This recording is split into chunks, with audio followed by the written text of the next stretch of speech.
Hello and welcome to Magnetic Study, creating the ways of cracking competitive exams। तो chemistry का lecture number 7 है और इस lecture में हम क्या डिस्कस करने जा रहे हैं वो है MCQs यानी कि multiply choice questions MCQs।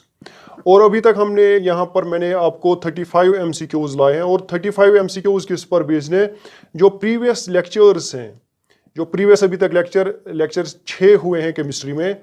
Lecture 6 में हमने जो भी डिस्कस किया है उस पर मैंने 35 क्वेश्चंस, 35 ही नहीं बने, बहुत सारे बने, लेकिन फर्स्ट पार्ट जो होगा इसमें मैं 35 क्वेश्चंस आपको प्रोवाइड करवाऊंगा। उनके ऑप्शंस भी होंगे, जो क्वेश्चंस आपको आते हैं तो आप उनको टिक करते जाइए, आगे बढ़ते जाइए, तो मैं आपको यहाँ पर उनका आंसर भी बताता चलूँ। तो चलिए शुरुआत करते हैं क्वेश्चन नंबर 1 से। तो क्वेश्चन नंबर 1 आपकी स्क्रीन पे आ रहा है। Early Indian philosophers classified matter in the form of 5 basic elements called as।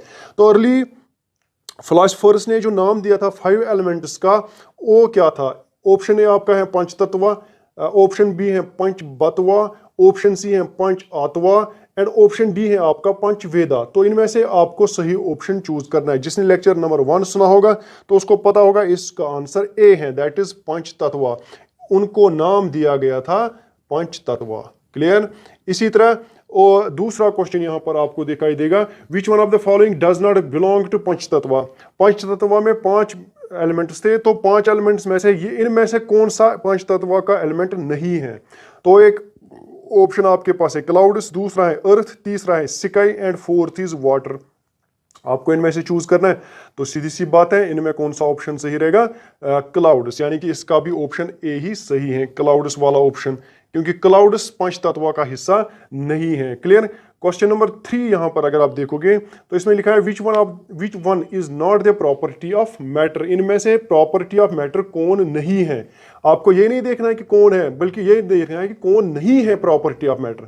First option आपका है matter is made up of particles. अगर आप लोगों ने फर्स्ट लेक्चर सुना होगा तो उसमें मैंने आपको ये बता दिया था, matter is made up of particles, ये सही है। Matter particles are very large and can be measured directly. जो पार्टिकल्स जिनका मैटर बना हुआ है, जिन पार्टिकल्स का मैटर बना हो वो वेरी लार्ज है, वो बहुत बड़े होते हैं, और कैन बी मेजर डायरेक्टली, उनको मेजर डायरेक्टली किया जा सकता है।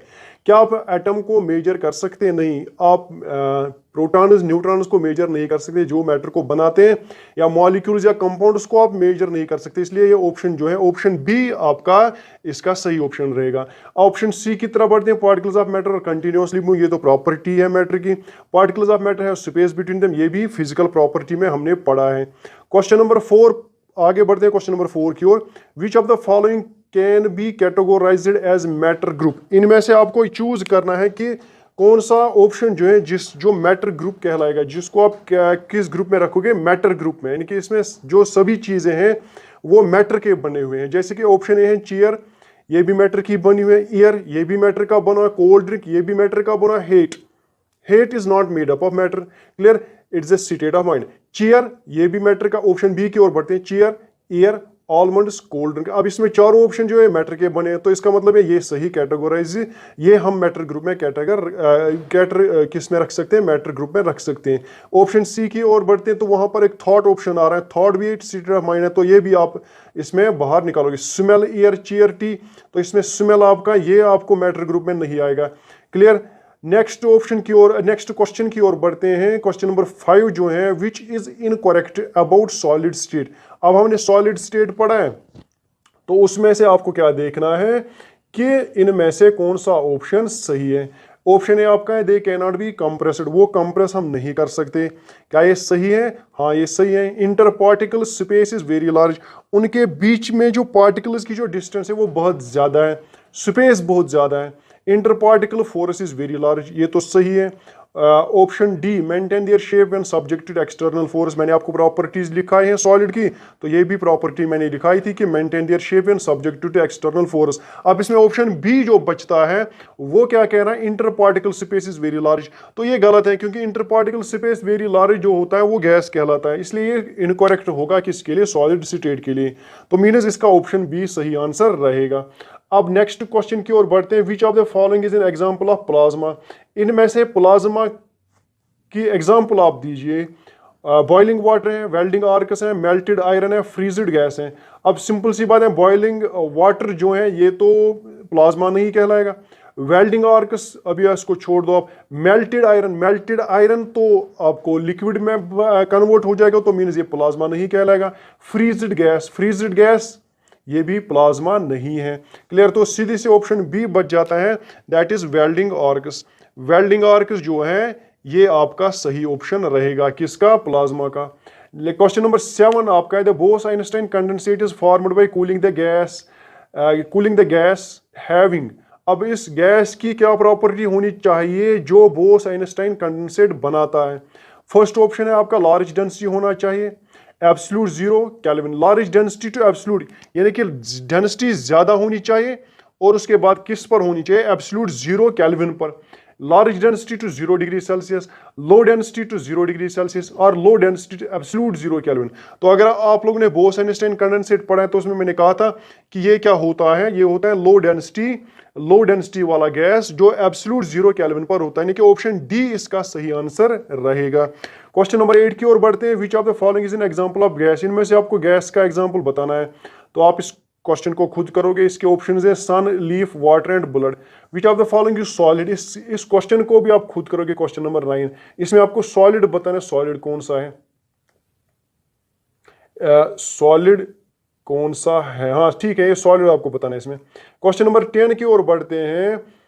Y can liquids not be compressed very much? अब लिक्विड्स को कंप्रेस क्यों नहीं कर सकते? बहुत इंपॉर्टेंट क्वेश्चन है। क्वेश्चन नंबर 10 बहुत इंपॉर्टेंट क्वेश्चन है। क्या आप सॉलिड उसको कंप्रेस क्यों नहीं कर सकते? अब ऑप्शन की ओर बढ़ते हैं।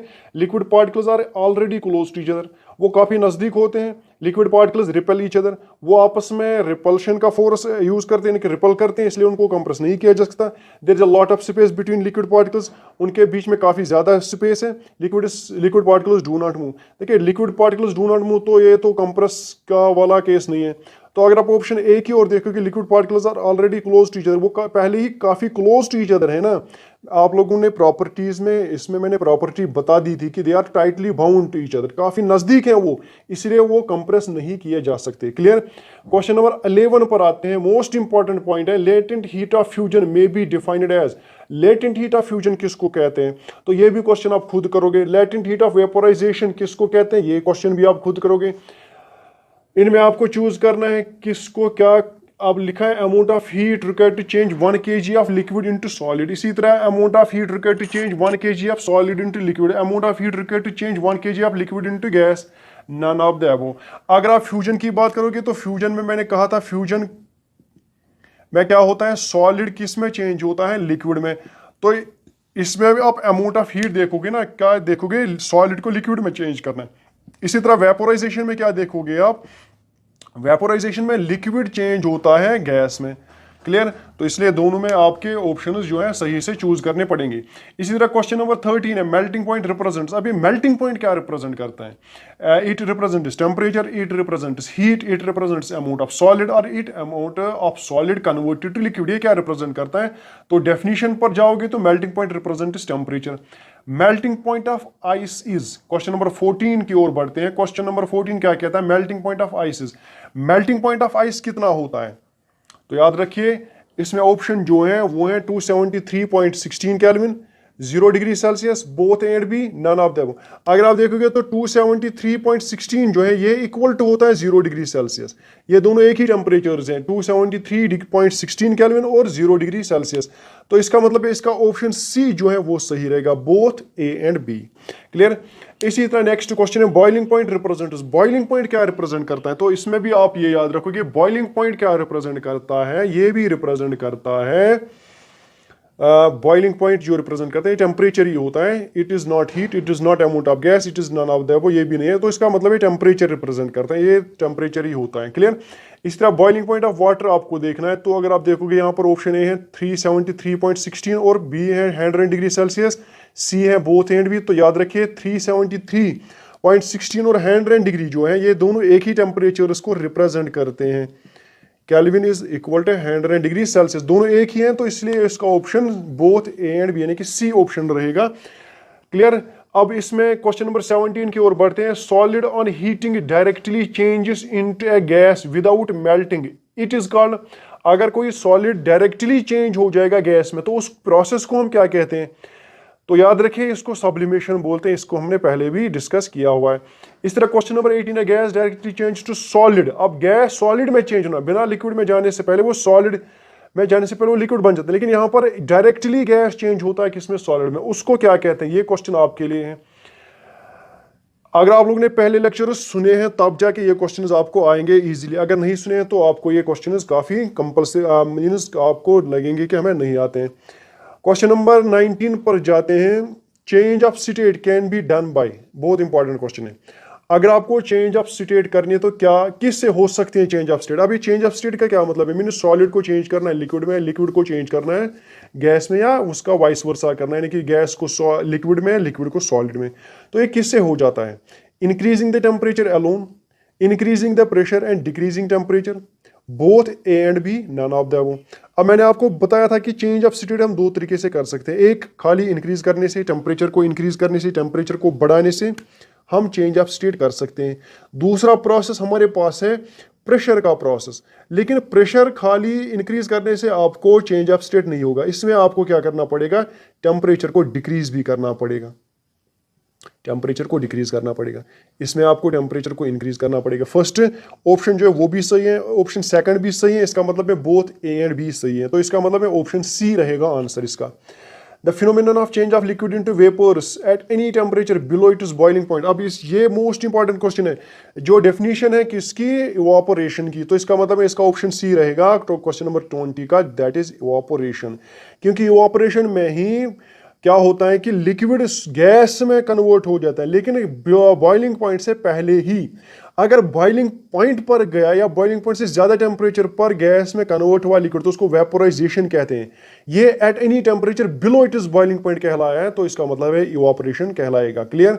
इसी तरह क्वेश्चन नंबर 21 पर आते हैं। तो क्वेश्चन नंबर 21 क्या है? In case of liquids a small fraction of particles at the surface having higher kinetic energy are able to break away from the force of attraction and gets converted into vapours, this is principle of. अब liquids में क्या होता है कि कुछ small fraction of particle जो होते हैं वो सरफेस पर होते हैं, उनकी काइनेटिक एनर्जी कुछ ज़्यादा ही होती है और वो इजीली वहाँ से भाग जाते हैं, यानी कि सरफेस से भाग जाते हैं। सरफेस से भागने के बाद वो गैस में कन्वर्ट होते हैं। तो इस प्रिंसिपल को क्या कहते हैं? तो याद रखिए इस प्रिंसिपल को इवापोरेशन कहते हैं। क्लियर? इस तरह क्वेश्चन नंबर 22 पर आते हैं। तो इसमें लिखा है which one is not the factor affecting evaporation. इनमें से कौन सा ऐसा फैक्टर है जो इवापोरेशन को इफेक्ट नहीं करता है? Increase in surface area, increase in temperature, decrease in humidity, increase in wind speed. तो इसमें ये चारों ऑप्शंस जो हैं ये सही हैं, क्योंकि चार मीन्स इसका कोई सही आंसर नहीं है कि यहाँ पर ये गलत हुआ है शायद क्वेश्चन, क्योंकि ये चारों फैक्टर्स जो हैं ये अफेक्ट करते हैं किसको? इवापोरेशन को। अगर आप इंक्रीज करोगे सरफेस एरिया तो इवापोरेशन इंक्रीज हो जाएगा, टेम्परेचर इंक्रीज करोगे तो इवापोरेशन इंक्रीज हो जाएगा, डिक्रीज करोगे ह्यूमिडिटी तो इवापोरेशन इंक्रीज हो जाएगा, इंक्रीज इन विंड स्पीड करोगे तो इवापोरेशन इंक्रीज हो जाएगा। क्लियर? तो इसमें आप याद रखिए क्वेश्चन नंबर 22 का कोई सही आंसर नहीं, ये चारों इफेक्ट करते हैं। क्लियर? मिलते हैं क्वेश्चन नंबर 23 में। विच one of the following is pure substance. इनमें से प्योर सबस्टेंस कौन है? वाटर, मिल्क, टी या लेमोनेड। तो प्योर सबस्टेंस मैंने आपको बता दी जो एक ही मटेरियल का बना, एक ही सबस्टेंस का बना हुआ है। इनमें से खाली वाटर एक ऐसी क्वांटिटी है, एक वाटर एक ऐसा सबस्टेंस है जो खाली एक ही मटेरियल का बना हुआ है, तो इसका मतलब है वाटर ही रहेगा इसका प्योर सबस्टेंस। मिल्क जो है कम्बिनेशन है, सोल्यूशन है, टी भी सोल्यूशन है, लेमोनेड भी सोल्यूशन है, इसलिए ये सब चीज़ें प्योर सबस्टेंस नहीं कहलाएगी। इसी तरह दूसरा 24वां क्वेश्चन है आइडेंटिफाई द मिक्सचर। इनमें से आपको मिक्सचर आइडेंटिफाई करना पड़ेगा। बताओ भाई मिक्सचर किसको कहते हैं? जो एक से ज़्यादा प्योर सबस्टेंसेस का बना हुआ होगा। अगर आप यहाँ पर देखोगे तो कौन सा है? साल्ट जो है ये NaCl का बना, हर कोई पार्टिकल NaCl का बना हुआ है। शुगर जो है C6H12O6, हर किसी पार्टिकल जो है ये इसी का बना हुआ है। अब मिल्क एक ऐसी क्वांटिटी है जो कि मिक्सचर है, जिसमें वाटर भी है, फैट्स भी हैं और मिनरल्स भी हैं, इसीलिए ये मिक्सचर कहलाएगा। यानी कि ऑप्शन नंबर सी जो है मिल्क वो मिक्सचर है। सोल्यूशन इज, अब इसमें देखना है सोल्यूशन क्या है, होमोजीनियस है, हिटेरोजीनियस है, या बोथ है कि नन ऑफ द अबव है। तो याद रखोगे, आप लोगों ने सुना होगा सोल्यूशन जो है ये होमोजीनियस मिक्सचर कहलाएगा। क्वेश्चन नंबर 26 की ओर बढ़ते हैं। Which one is not the property of solution, ये प्रॉपर्टी ऑफ सोल्यूशन में कौन सी, which one is not the property, अच्छा इसमें देखना है कि कौन नहीं है सोल्यूशन की प्रॉपर्टी। एक, it is a homogeneous, do not scatter beam of light, scatter beam of light, path of light is not visible in solution. अब इनमें से आप लोगों को जो लेक्चर मैंने दिया था, शायद लेक्चर नंबर 4 या लेक्चर नंबर 3, उसमें मैंने आपको कहा था सोल्यूशन की प्रॉपर्टीज, होमोजीनियस भी होता है, do not scatter beam of light ये भी होता है, स्कैटर बीम ऑफ लाइट, ये स्कैटर बीम ऑफ लाइट नहीं करता है, path of light is not visible, अगर ये स्कैटर नहीं तो path of light is not visible, ये भी सही है। तो इसका मतलब है स्कैटर बीम ऑफ लाइट, ये ऑप्शन जो है ये सही ऑप्शन नहीं है। Components of solution are named as, solution के जो कंपोनेंट्स हैं उनको क्या कहते हैं, solvent, solute, solid, liquid, solvent, solution, solute and solution.